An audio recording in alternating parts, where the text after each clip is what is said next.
Hello and welcome to the preview on the Fulhamish YouTube channel. My name's Elizabeth Barnard and I'll be your host. Today we're looking forward to Fulham's FA Cup quarter-final against Crystal Palace at the Cottage on Saturday. Oh, it's a big one. Can Fulham make history and make it to a semi-final at Wembley? But a formidable opponent stands in our way in Crystal Palace, and I am delighted to be joined once again by Dee from the Back of the Nest podcast. Dee, how are you doing? I'm doing well. It's become a regular occurrence now, Fulham and Palace. We've had this a few seasons ago with Everton, where it seemed like we were facing them every other week. But yeah, it's good to be back on, and it's an exciting game, as you said. I think for both teams. Yeah, no, absolutely. It feels like, as you said, only a moment ago we were chatting Mm, about, well, looking forward to what ended up being Fulham's 2-0 loss to Palace at the Cottage in February. yeah, Um, but I'm reliably informed, actually, that it was over a month ago. And since then, Palace have been on a formidable run of form. A pretty much yeah. a perfect record. Tell me about how the last month has been, and really, please try not to worry me too much. So the past month has been actually very good for Palace. I don't know how else to put it. We beat after the game against Fulham. We beat Villa 4-1 at home. Beat Millwall, of course, in the cup. I feel like I'm missing a game in between that as well. Villa, Fulham. I think that was it. I think Villa, Fulham, and then we had a friendly as well against Hamcam because we've had 3 weeks off for Palace. So because of Newcastle playing, Ipswich as well. Yeah, as you said, Ipswich as well. So yeah, that was 1-0. But the Ipswich game, in a way, wasn't the greatest of performances. But yeah, look, we've been getting wins. The biggest thing is our home form because throughout the season we've kind of been struggling with the home form, especially going into those run of games. So it was going to be a good indicator in terms of what we can do looking ahead to the rest of the season. And no, there isn't that many games left, but we've had to improve that. And we've kind of turned the corner at home, but away from home, we haven't played a game, I don't think, since the Fulham one against you lot. Well, we played a friendly in Marbella, but that doesn't count in terms of away form. So look, away from home, we've had no problems all season long. I think the last time we've actually lost an away game is back in November or October. I need to go back. That was against Forest 1-0. So we haven't lost an away game in the league. We lost against Arsenal as well, and I think that was the case last time we faced you lot. So that hasn't changed here. We still haven't lost away from home for the last. I don't. It's been so long. I genuinely can't remember. I think it was late October. So yeah, we're very excited, and we're looking forward to this game because it seems like things are, especially at home, ticking, and we know what we can do away from home. So it's just about hopefully no one gets injured. We've had a good international break so far. We're nearly there, and it's nearly over with. And Mateta should be back as well. Who's been out injured. So yeah, overall we're optimistic, but we're not getting carried away. Not getting carried away. I mean, if I was a Palace fan right now, I definitely would be. Um, let's talk about that game in February then. Obviously, when it happened, Fulham were just totally outclassed on the Mm. pitch in all ways, and it could have been more than 2-0 that day. Is that level of dominance what you've been seeing from Palace the last few months? Yeah, away from home, 100%. Away from home. What I've pretty much seen from Palace throughout the majority of the season, we've been one of the better sides away from home. I think, and in the form or the league table. Of course, this is a cup game, but we're around third or fourth. So we've been pretty much Champions League team away from home. But I said as part, we've been a mid-table team. That's been a problem. But I was surprised. I was actually surprised because I thought it was a bit more. I was expecting a bit more from Fulham, especially at home. I think you lot did start the game well, but then as the game went on, as you said, I think Palace just grew in and grew into the game, and then it was typical that Joachim Andersen own goal, of course, because I was talking about that beforehand about whether he's going to have a man of the match performance, and I was expecting him to have those kind of performance against Palace, but it worked out in our favour. I think Mateta was a problem. And most importantly, the biggest thing about that game was tactics. I think tactically, Oliver Glasner got the best out of the game. Marco Silva did try to change it about with a few personnel. And I think towards the end of the game, you did go to back three potentially, as far as I can remember, or something like that. I think there was a few changes from Marco Silva towards the end of the game. But despite that, it was pretty comfortable for Palace, which was the biggest surprise about it. And I don't know what to. I don't want to get carried away because of what happened, but surely it can't be the same when we face you again on Saturday. That's the only thing, and because they won't be the same, how much better will you lot be? And will Palace? I don't think we'll be complacent because Glasner's will be up for it and the players will be up for it. They've been speaking about the FA Cup and going all the way, but it's just the unknown factor because from Palace side of things, we were pretty shocked about how we managed to navigate through that game. So it's like, what now? What can we expect from Fulham now? Yeah, for sure. It's funny that you mentioned the Anderson own goal because he is such an own goals merchant. I don't know if you saw his own goal against, well, it was, I think they were playing Portugal and Yeah, I he saw it. I saw looped. it. Yeah, the other Yeah, day he scored another own goal. And funny enough, I was watching the game. I just switching through the channels to see all the games, and then as soon as I switched it to that channel, it was Joachim Andersen own goal. I was like, I'll take another one of that on Saturday if he can. But yeah, Anderson's an interesting figure. I mean, we spoke about last time about how Fulham fans perceive him, but I've always hopefully he proves me right or wrong, depending on how you view it. But I've always felt like that was a good bit of business from Palace. And Mateta, let's see how he is because he hasn't been playing. So because of that injury against Millwall, and I think Mateta caused a lot of problems in that game against Joachim Andersen. So I think that should be an interesting battle from a Palace perspective because with Mateta, fingers crossed he shouldn't lose much because I mean it was like a ear injury rather than a muscle or anything else. So as long as he's right mentally, as long as he's ready, which he posted a video saying that he is ready, that should be like a one to look out for once again because I think that was one that Mateta won that battle on the day. yeah, 100%. And actually, I'm sure I speak for everyone when I say I'm delighted that the injury he sustained was not more serious. Yeah, Because seeing it that kind of thing on a football pitch is just very scary. I don't know how it wasn't a red card before review, all that. Um, and great. I think personally, like obviously I'm not a sports psychologist or an injury specialist, that he will just come back with so much more fire in his belly, especially in this competition. Um, and actually, I wanted to talk to you about Palace's FA Cup runs in recent years, in recent history. Fulham and Palace, neither of us have ever won the FA Cup. I believe neither of us have ever won the League Cup either. I mean, Fulham certainly haven't. And for a club like Fulham, the prospect of silverware like that is unbelievably tantalising. And Mm, I remember very well a couple of years ago when Palace made it to a semi-final at Wembley, and obviously everyone was kind of rooting for them because they were the most underdoggy team left. yeah. What has the FA Cup meant to fans over the years? And with the competition opening up in the way it has, are you starting to think anything's possible? Yes, I am. And the reason for that is not because of the teams that are left. It's the key factor of Oliver Glasner being at the football club. This is a manager who's won the Europa League before with Frankfurt. He's reached a cup final before as well over in Germany. So he's got a bit of history about himself as a manager, going all the way and actually winning a trophy. And for Palace, the FA Cup, we've been very close. In 2016 FA Cup final, of course, Jesse Lingard scores that goal and Mark Clattenburg was terrible that day as a referee, as he's been anyways for majority of the time as a referee.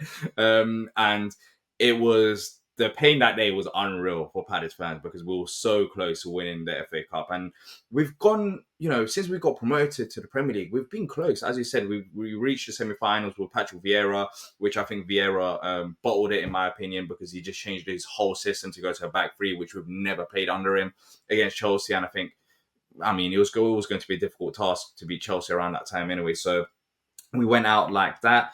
But if there's one competition that Palace fans believe that we can win, I genuinely feel like it's the FA Cup. And I'm not even talking about this season because of the fact that it's been kind of our competition being there and abouts.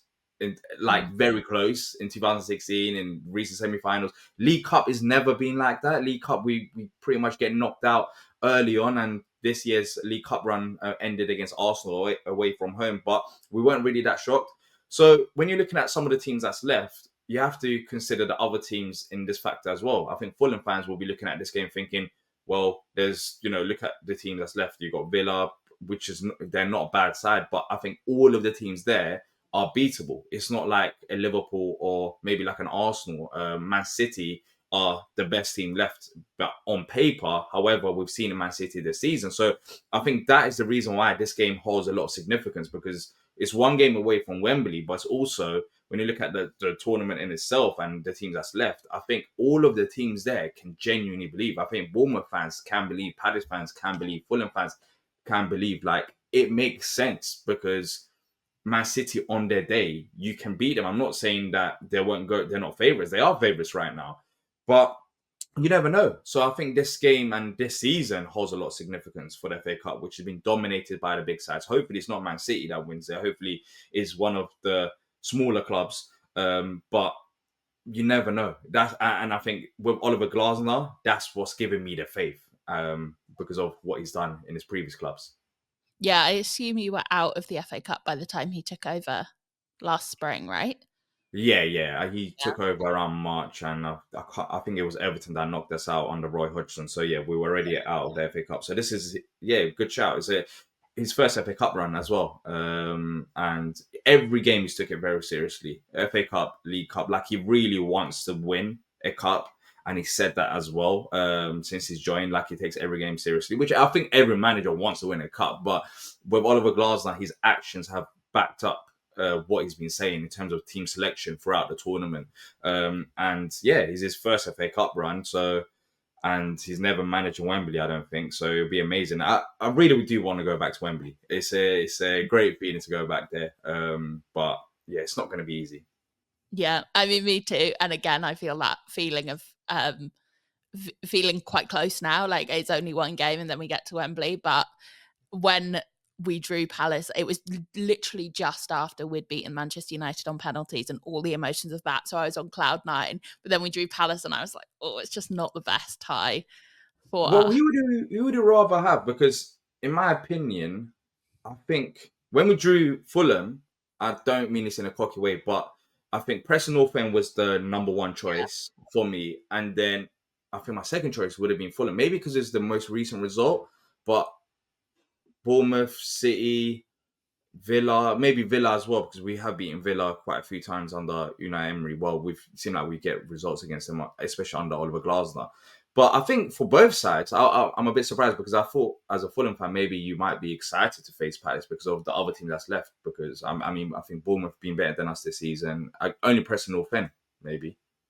I think it's partly that we just had that really recent fixture where Palace just absolutely had our number. Obviously, Preston was the one I wanted, but I would have taken very happily Villa or Brighton as well. So, I mean, I don't know. I think it's difficult, and it feels huge. It feels very scary, and It does. yeah.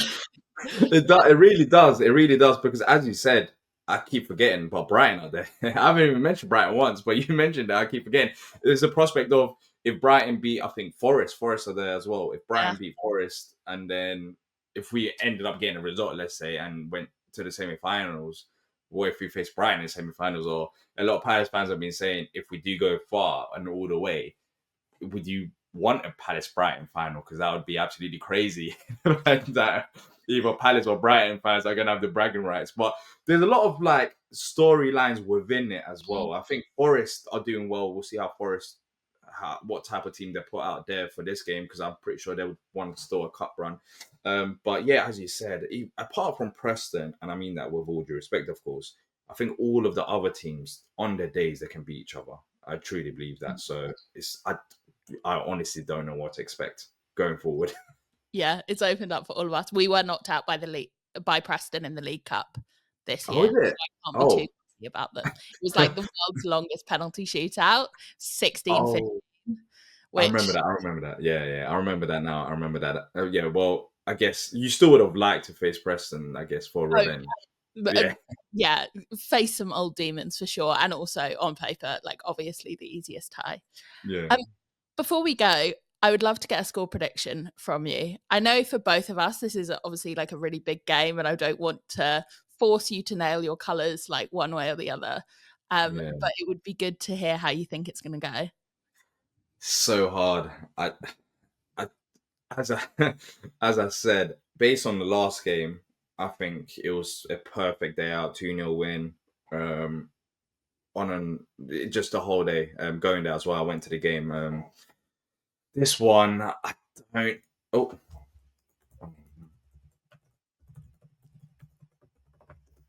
sorry about that. My thing just stopped. My laptop screen just goes down as I was about to give a prediction. So I'm going to go for a 2-1 Palace win. I just have to back us on a day, as I'm being biased as a Palace fan. I think Fulham fans could easily give a prediction. It's a win to Fulham as well, for the revenge factor. But I think if we can get another tactical masterclass from Glasner, it could go a long way, because I think he did get the upper hand. And also, I've seen Fulham with Marcus Silva playing 3 at the back, 5 at the back. Was it against Brighton most recently? Yeah, we played against Brighton, which didn't work, and against Wolves, which really did. I think for Okay. a very big game like this, we tend to go for the back. Yeah, so maybe, but would he change it about in this game because of what happened in the last game? So if he does change it about, which Unai Emery actually did against us when we beat Villa 4-1, it might suit us as well. So we'll see how that factors out, because that's what's happened most recently when Unai Emery changed it. But I'm going to go for 2-1 Palace. I think it will be more difficult game than what we saw in the league, but I think we've got enough to get the job done. But it could be tight. It could go extra time. Yeah, I think it's going to go to extra time, and I think Palace are going to win 3-2. I just feel like it's the end of the road for us, unfortunately, in this competition. But fingers crossed with everything I have that I'm incorrect. We will see. Well, I don't want another penalty shootout. I genuinely think my heart will just give out. I don't either. We haven't had any penalty shootouts in this FA Cup run, but Palace and penalties, we don't really align well together. So, yeah, so I don't want us to go to a penalty shootout. I can't remember the last time we've won a penalty shootout. The most recent one was the League Cup against Newcastle, which we lost away from home under Patrick Vieira. But apart from that, I can't remember the last time we've won it.